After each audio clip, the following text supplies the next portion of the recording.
파리바게트는 최근에 건강빵 브랜드로 아예 파란 라벨이라는 제품을 출시를 했습니다. 그렇다면 뚜레쥬르는 어떻게 하고 있냐면요, 일명 슬로우 뚜레쥬르라는 캠페인을 시작을 했습니다. 웰니스 흐름이 이렇게 아주 뜨거운 상황인데도 불구하고 기존에 있었던 빵 제품만 판다면 새롭게 웰니스에 관심이 있는 사람들은 아마 우리의 고객이 될 수가 없을 겁니다. 좀 더 나은 먹거리를 추구하고자 하는 마음은 정말 10분 이해가 가나, 똑같은 전략으로 경쟁하는 건 과거와는 달리 상당히 좀 피로감을 유발할 수 있는 좀 위험성은 존재한다, 이렇게 봐주시면 되겠습니다. 파리바게트하고 뚜레쥬르가 아주 제대로 붙었습니다. 기존에는 안 붙었느냐? 그건 아닙니다만 최근에 건강빵 아주 전쟁이 제대로 붙었습니다. 생각보다 굉장히 치열한데요. 과거에는 일부 제품을 건강빵으로 출시하는 이런 전략을 택했는데요.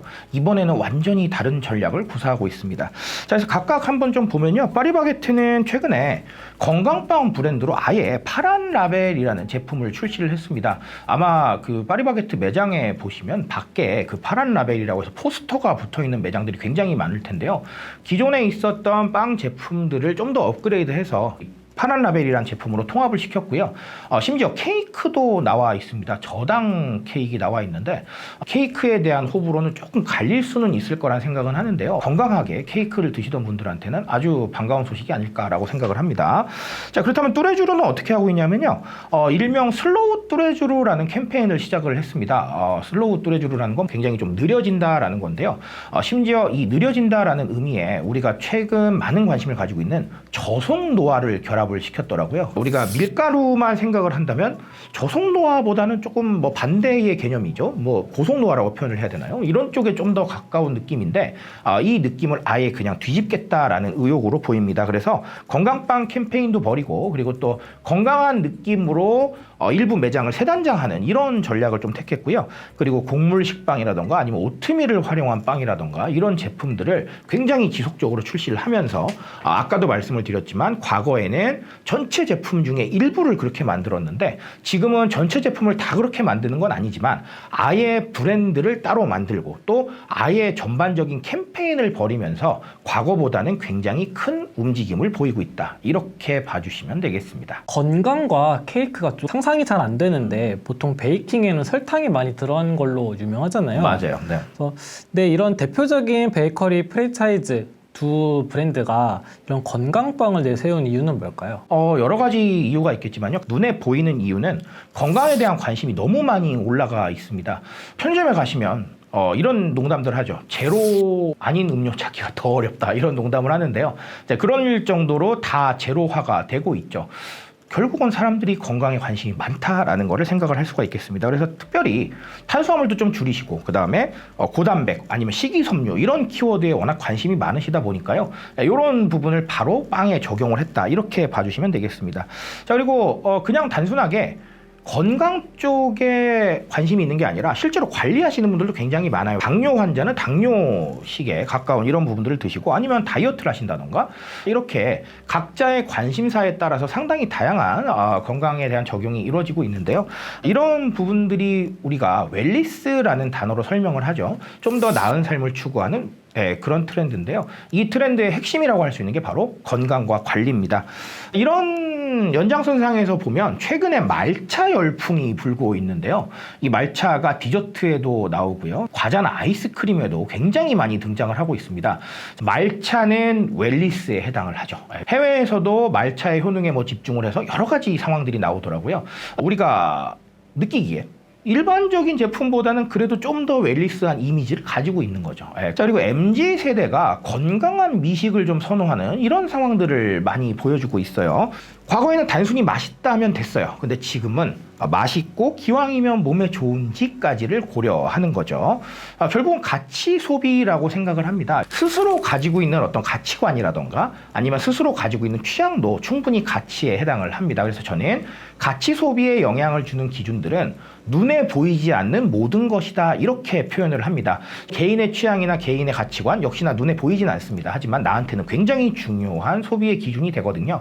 네, 결국은 관리하고 나를 뭔가 좀 더 챙겨주고 이런 식의 가치 소비가 확산이 되면서 빵도 좀 더 건강해져야 된다라는 이런 의미가 확산이 됐고 그래서 결국은 건강빵 대전이 벌어졌다. 이렇게 봐주시면 되겠습니다. 근데 말씀 주신 이런 건강 이미지, 이게 그저 브랜드 이미지 제고용일까요? 아니면은 실제 매출을 끌어올리기 위한 신의 한 수인 전략일까요? 이거는 일단은 둘 다 가지고 있다. 이렇게 봐주시면 되겠습니다. 이게 무슨 말이냐면요. 일단 첫 번째는 브랜드 이미지 전환이 당연히 들어가 있죠. 빵은 건강하지 않다는 인식이 굉장히 많이 퍼져 있습니다. 저는 굉장히 빵을 좋아하는 사람인데요. 저 같은 빵돌이들은 상당히 기분 나쁠 수 있는 자, 이런 얘기인데 실제로 맞습니다. 밀가루를 너무 많이 섭취하는 건 건강에 그렇게 좋은 일은 아니죠.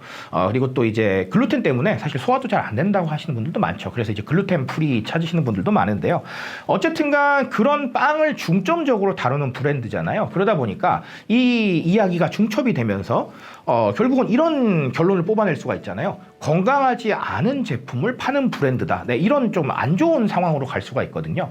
안 좋은 방향으로 흘러갈 수 있는 이미지를 사전에 차단해 버리고요.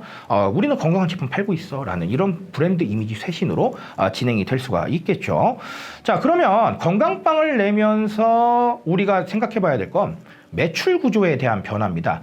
자, 그렇다는 건 이렇게 가정을 해볼게요. 만약에 우리가 건강빵을 전혀 안 팔고요. 웰니스 흐름이 이렇게 아주 뜨거운 상황인데도 불구하고 기존에 있었던 빵 제품만 판다면 새롭게 웰니스에 관심이 있는 사람들은 아마 우리의 고객이 될 수가 없을 겁니다. 반대로요, 건강하지 않다고 생각됐던 그런 예전에 팔던 빵들을 다 치워버리고요. 건강빵만 판다고 생각을 해볼게요. 그러면 기존에 있었던 빵을 좋아했던 고객들은 또 고객층이 될 수가 없겠죠. 가장 이상적인 건 기존의 빵을 찾던 사람과 건강빵을 찾는 사람을 같이 고려를 하는 걸 겁니다. 그렇다면 좀 더 타깃이 넓어지고요. 그리고 기존에 있었던 빵을 먹지 않았던 사람, 그리고 또 새로운 빵을 먹지 않는 사람 모두 다 우리가 아우를 수 있는 기회를 가질 수가 있다는 거죠. 그렇기 때문에 장기적으로 봤을 때는 타겟 확대에 대한 부분, 매출 증대하고 연관이 될 수 있는 아주 중요한 얘기죠. 이런 부분들까지 고려한 선택이다. 자, 이렇게 보여지고요. 자, 어쨌든간 빵은 최근까지도 그렇지만 가정에서 식사 대용으로 활용을 하신다던가 아니면 흔하지만 편한 간식 중에 하나로 평가를 받고 있죠. 그 부분은 전혀 흔들리지 않는데 다만 사람들의 관심이 이동하는 상황이니까 그 관심에 대한 이동을 반영을 하면서 기존에 있던 고객도 잡고 혹은 건강하지 않으니까 나 이탈해볼까? 라고 마음을 먹었던 사람들도 잡는 이런 이중적인 효과를 노리고 있다. 이렇게 판단하시면 되겠습니다. 스타벅스도 최근에 미래 먹거리로 건강 키워드를 내세우면서 뭐 프로틴 커피 같은 신메뉴도 출시하겠다라고 발표를 했잖아요. 근데 건강 쪽이 실질적인 시장 확대가 가능할까요? 이건 아주 논쟁적인 거리가 될 수는 있는데요. 그럼에도 불구하고 저는 확대가 가능하다라고 보고 있습니다. 어쨌든간 사람들의 관심은 꺼지지 않을 것으로 예상을 하고 있는데요. 자, 이 예상에는 아주 중요한 명제가 깔려 있습니다. 이 건강에 대해서, 즉 내가 건강해서 가장 좋은 사람은요, 결국은 나입니다. 내가 건강해야 소위 말해서 더 잘 놀 수 있는 거고요. 더 나은 목표들을 추구할 수가 있게 되는 겁니다. 즉, 건강하려고 노력한 이런 어떤 관심사와 소비가 결국은 다 나에게로 돌아오는 거거든요.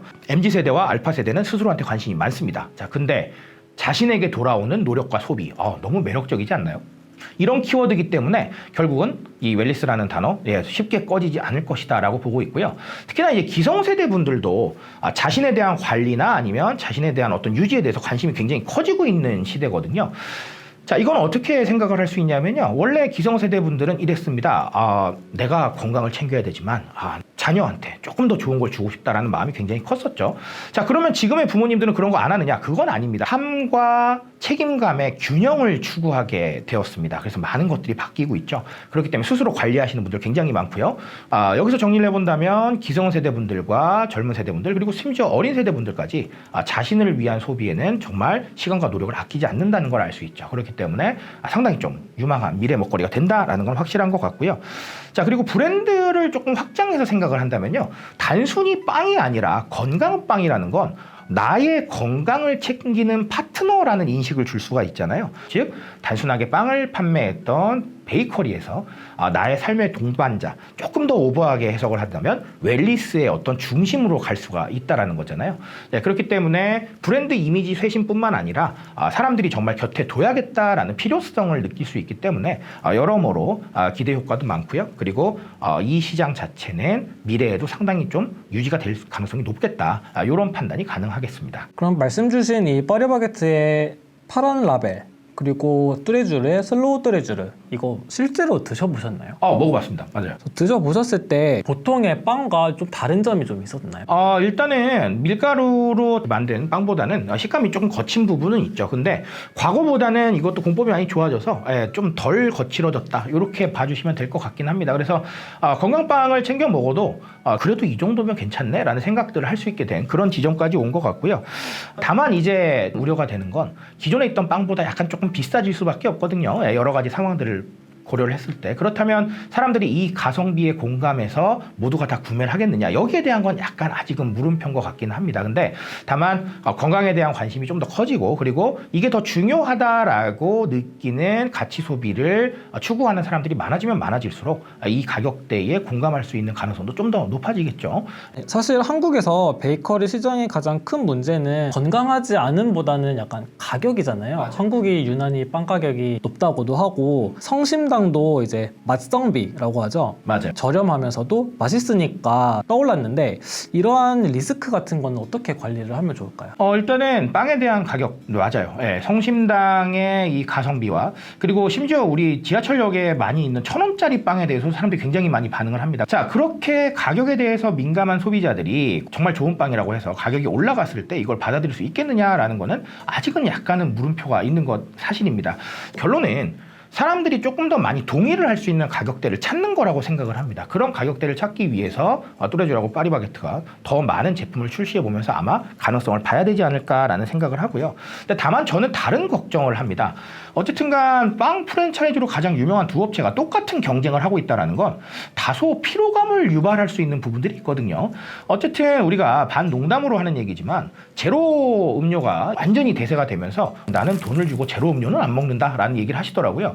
왜 그러냐면 어쨌든 기존에 있었던 그 맛이 더 낫다라고 생각하는 분들이 있는 거거든요.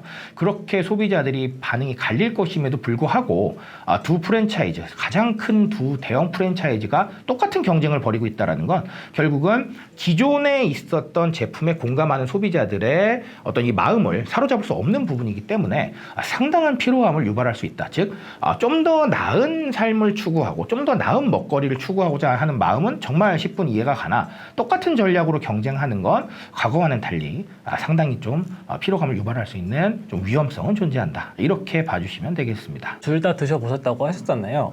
그래서 드셔보신 경험이랑 좀 시장 상황 같은 걸로 해서 뚜레쥬르 대 파리바게트 최종 승자는 누가 될까요? 아주 위험한 질문이고요. 자, 둘 다 누가 승자가 될 것이냐에 대해서는 저는 개인적으로는 가장 큰 회사 둘이고 뭔가 이렇게 흐름을 끌고 간다는 측면에서는 둘 다 어쨌든 간 승자로 작용을 할 수 있을 것이다 라는 생각을 합니다. 근데 다만 이걸 단기적인 유행의 측면에서 볼 것이냐 아니면 장기적인 제품 브랜딩의 측면에서 볼 것이냐는 여전히 조금 우리가 논란의 여지가 남아있지 않나라고 생각을 합니다. 우리 제로 음료는요, 과거에도 존재했습니다. 나왔다 들어갔다 나왔다 들어갔다 하다가 결국은 이 트렌드를 만나서 아예 정말 하나의 카테고리가 된 거거든요. 자, 이런 식으로 단기적인 무언가가 아니라 장기적인 흐름이 되려면 정말 이 소비 트렌드에 대해서 많은 사람들이 공감을 할 수 있어야 되는데요. 이미 공감할 수 있는 계기는 마련됐습니다. 이 웰리스에 공감하는 사람이 너무 많으니까요. 그 이후는 결론적으로 파리바게트와 뚜레쥬르가 얼마나 경쟁력 있는 가격에 얼마나 맛있는 건강한 빵을 만드느냐, 여기에 조금 달려있지 않나라고 생각을 합니다. 앞으로 베이커리의 기준은요, 그냥 단순히 빵이 아니라 정말 맛있고 좋은 빵, 여기서 좋다라는 건 건강에 좋다라는 걸 의미하겠죠. 이런 것들이 기준이 될 것으로 예상을 합니다. 근데 이 기준이 과연 빵에만 적용이 될까요? 우리가 먹고 있는 모든 것, 입고 있는 모든 것, 그리고 경험하고 있는 모든 것이 다 이런 기준으로 흘러가지 않을까라고 조심스럽게 예측을 합니다. 자, 이 트렌드 안에는 사람들이 자신을 생각하는 마음이 들어있고요. 자신을 생각한다는 건 이기주의가 아니라 나의 발전과 나의 행복을 위해서 좀 더 많은 것들을 행한다라는 걸 뜻합니다. 그 마음 속에 담겨 있는 흐름을 이해하신다면 아마 이 두 프랜차이즈의 건강빵 대전을 조금 더 깊게 이해하실 수 있지 않을까라는 말을 전해드리면서 오늘 이야기는 마치도록 하겠습니다.